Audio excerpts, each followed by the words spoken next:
Deməli, dərslərimiz bizim dillə özümüzün dərslərimiz bizim milli dilimiz olaraq Azərbaycan dilində keçirilir. Amma çətinlik çəkənlər üçün bizdə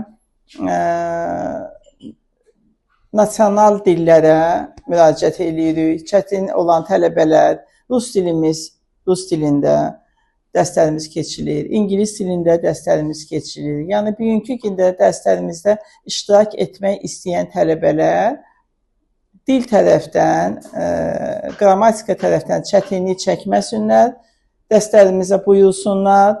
Maşallah olsun, müəllimələrimiz hər dildə bilirlər. Bu günləri tərcüməyə baxmayaraq, yəni özümüzün də danışıq dil qabiliyyətimiz var. Müəllimələr bu günləri sizə rahat dərslərinizi izah edə bilərlər və eyni zamanda bizim qrupamızda rus dili olan tələbələrimiz var.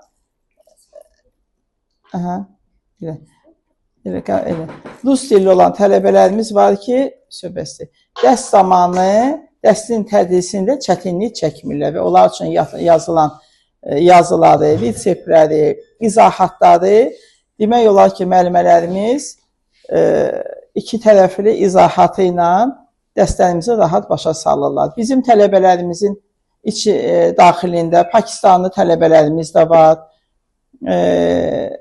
Milliyyətcə başqa bir tələbələrimiz də var. Onlar çox rahat dərslərini keçirlər.